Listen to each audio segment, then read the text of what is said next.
Assalamualaikum Pak Subhi. Waalaikumsalam. Maaf ganggu nih Pak. Mboten lah. Iya Pak.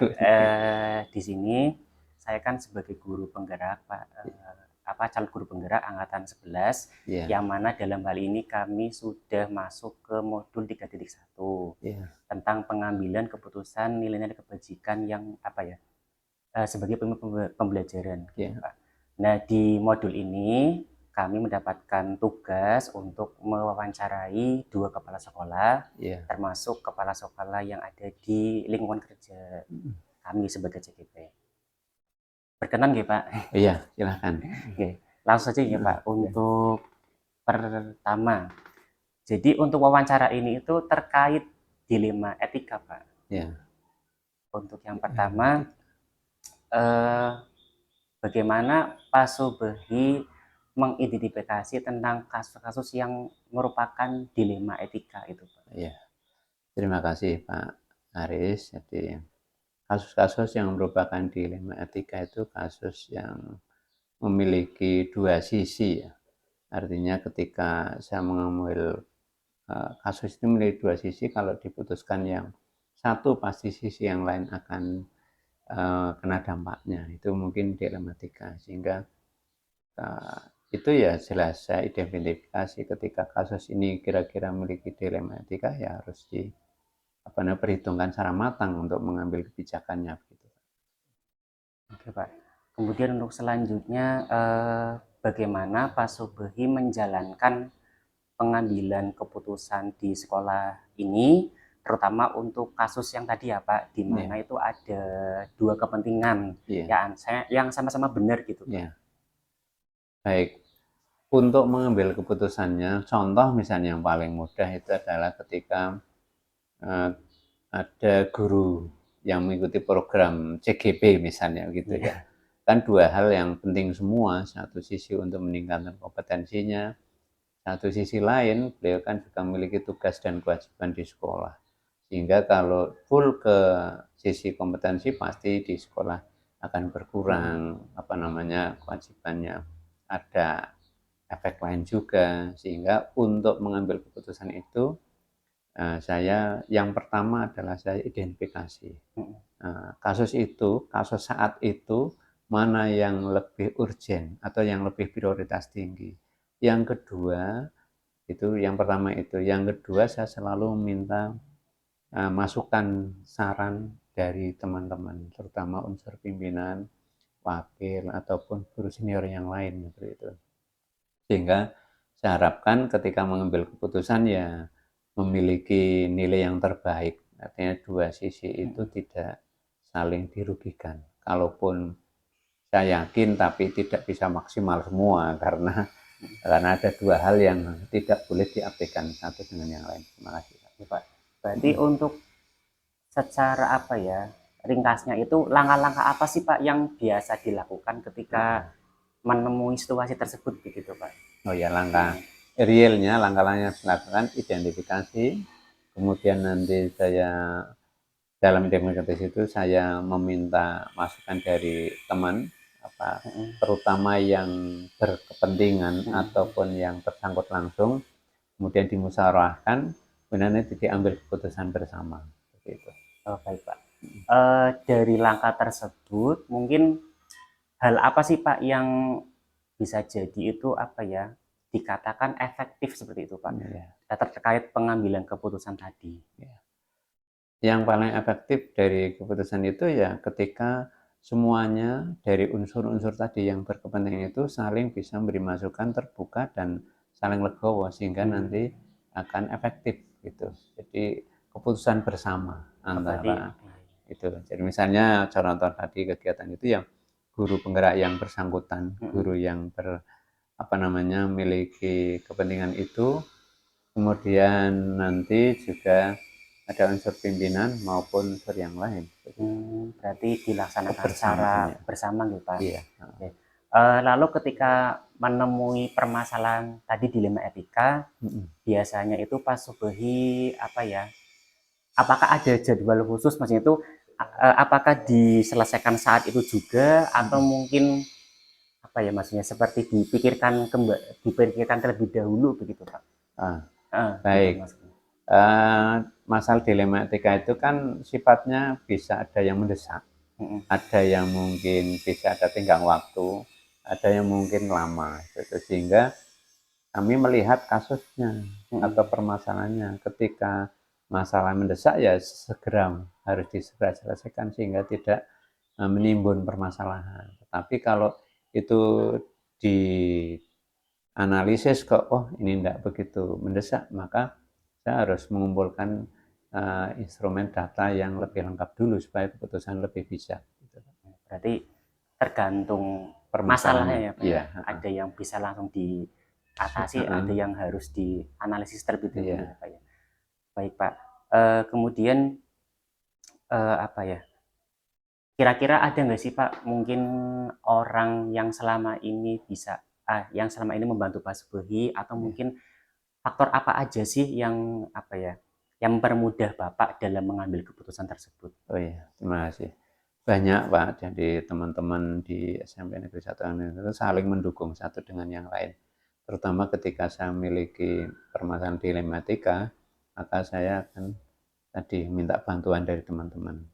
Yang sangat mendukung ya kepedulian dari teman-teman itu sangat peduli untuk menyelesaikan permasalahan tersebut. Jadi dukungan dari teman-teman yang sangat mendukung. Berarti dari rekan guru di sekolah itu ya Pak? Iya, rekan guru. Lalu selain dari teman itu, faktor apa lagi Pak yang mempermudah dalam mengambil keputusan? Mungkin ada lagi selain itu? Yang mempermudah ya selain dari teman ya apa ya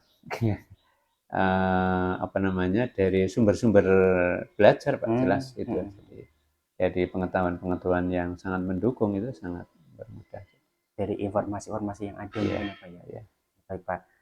Dari tadi yang sudah Pak Subi sampaikan, mungkin apa sih pembelajaran yang bisa Bapak petik dari apa ya, pengalaman selama ini terkait pengambilan keputusan yang tentang dilema itu Pak? Ya, dari pembelajaran yang diperoleh selama ini, jadi selama wawancara ini ya memang jadi di setiap tempat, setiap waktu itu pasti ada permasalahan yang saling terkait, dilema etika. Ketika menghadapi itu, maka harus dianalisis, dipilah-pilah permasalahannya, dan apa namanya dikomunikasikan dengan seluruh warga sekolah sehingga keputusannya lebih bijak. Nah, terkait dengan tenggang waktunya, dilihat tadi permasalahannya, mana yang mendesak, mana yang bisa di apa namanya ditunda dulu, atau mungkin itu tidak penting sehingga harus ditinggalkan masalah itu. Berarti skala prioritas gitu ya Pak? Iya, harus skala prioritas. Baik Pak Subuhi, dari apa yang disampaikan Bapak Subuhi, saya sudah bisa menangkap intinya. Dari sini saya juga bisa mengambil pelajaran ya Pak, untuk nantinya ke depannya. Terutama kan saya sebagai guru juga sering mengalami dilema itu Pak, terutama di saat pembelajaran di kelas, dalam menangani murid ya Pak ya. Baik Pak Subuhi, terima kasih atas waktunya. Semoga nanti bisa menjadi bahan pembelajaran bagi saya ya Pak. Matur nuwun Pak. Assalamualaikum Pak. Sama-sama.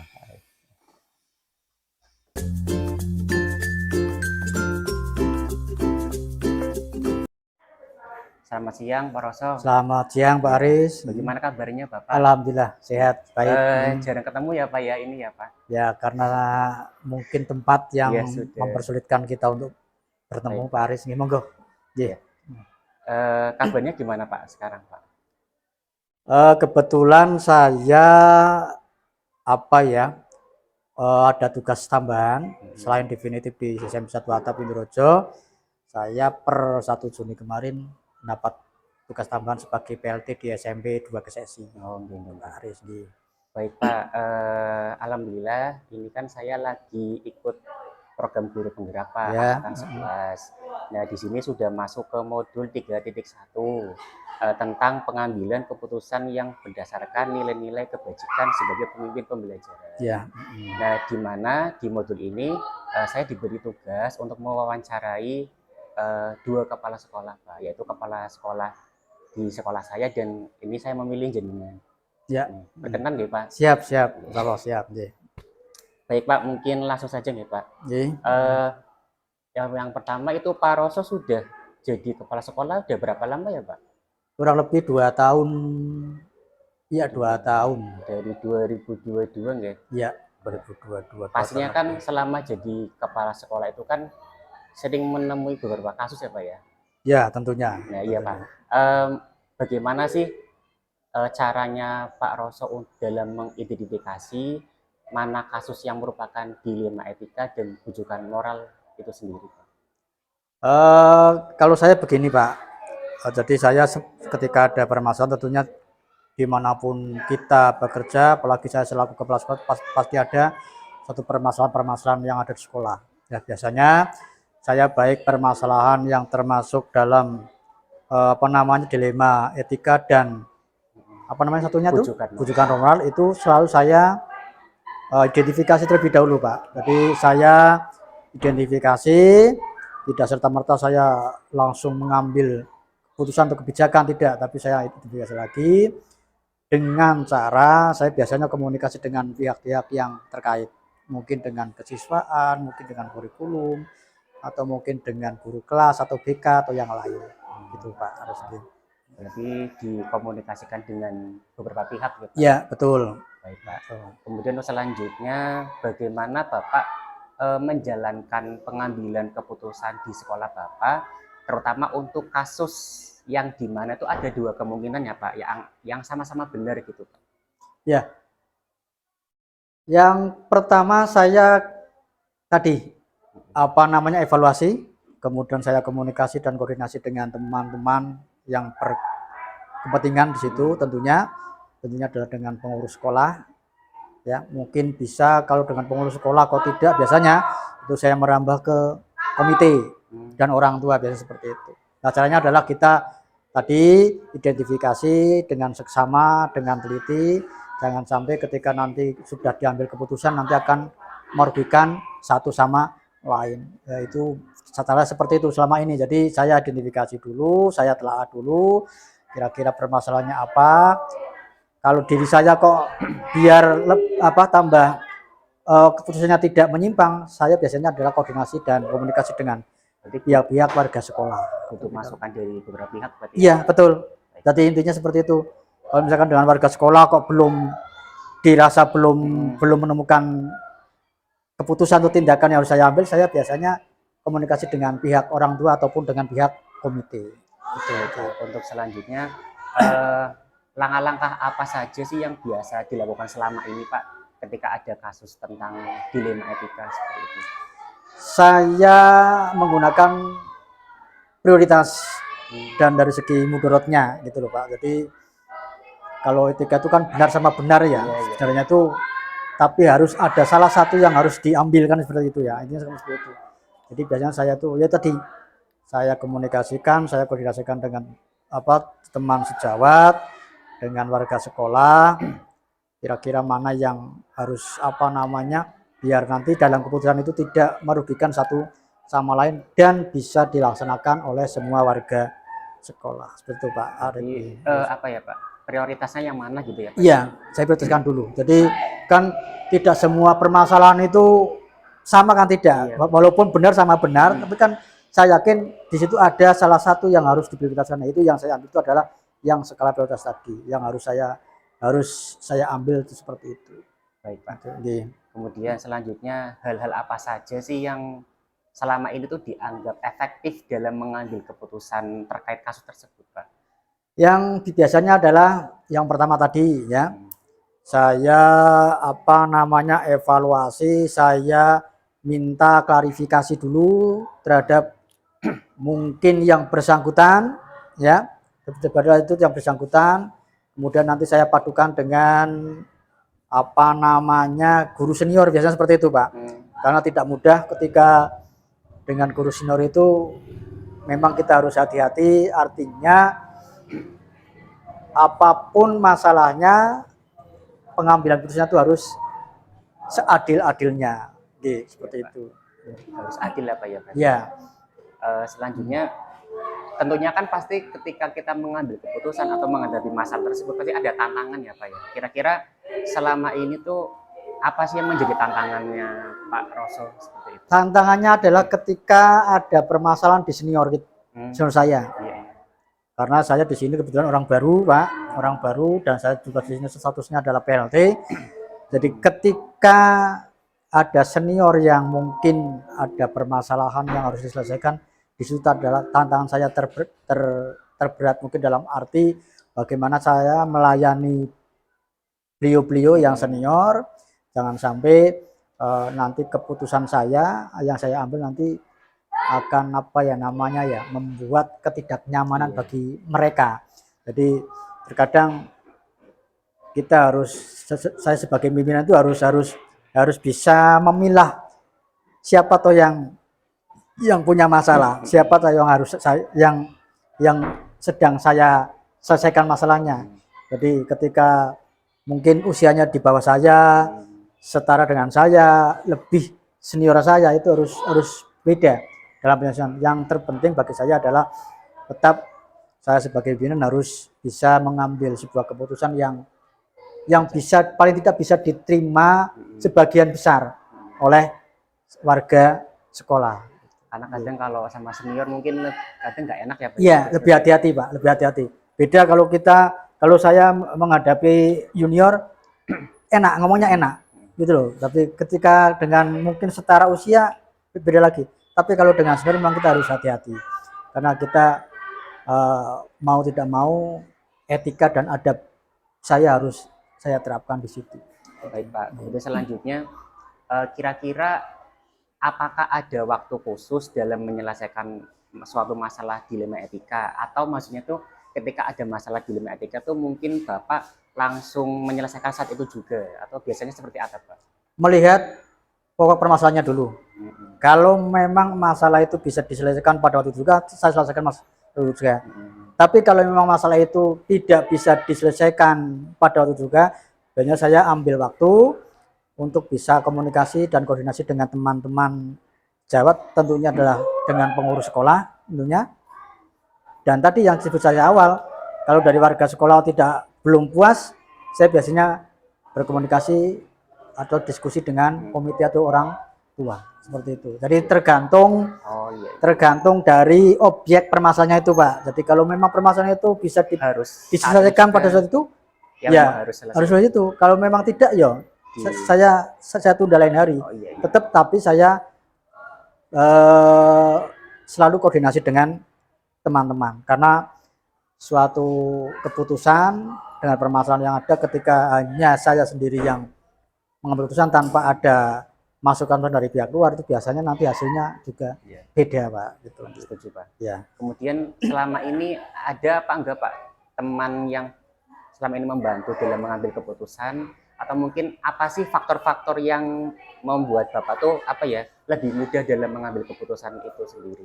Sementara saya memanfaatkan pengurus sekolah Pak, waka kurikulum, waka kesiswaan, humas dan lain sebagainya, wali kelas tentunya, itu yang lebih dekat dengan siswa. Karena saya sendiri kan selaku yang misalkan ada permasalahan dengan siswa ataupun kan saya kadang-kadang tidak tahu.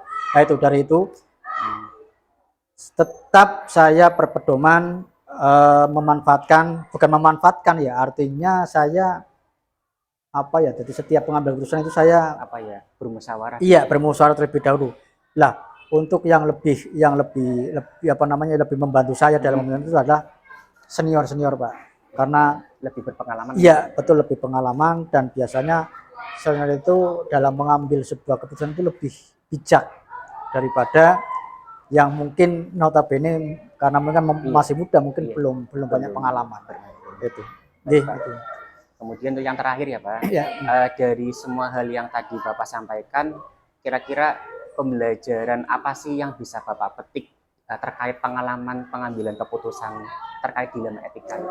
Ya, kesimpulannya adalah dari semua permasalahan yang ada di sekolah atau di kantor, alangkah lebih baiknya harus selalu dikoordinasikan, dikomunikasikan terlebih dahulu sebelum pengambilan sebuah keputusan. Karena dengan koordinasi, komunikasi, ya lebih-lebih dengan evaluasi, dan identifikasi tadi itu lebih bijak, lebih mungkin mengena keputusan tersebut ketika saya ambil.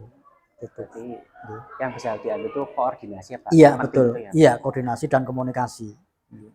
Baik Pak Rosok, saya rasa cukup untuk wawancaranya.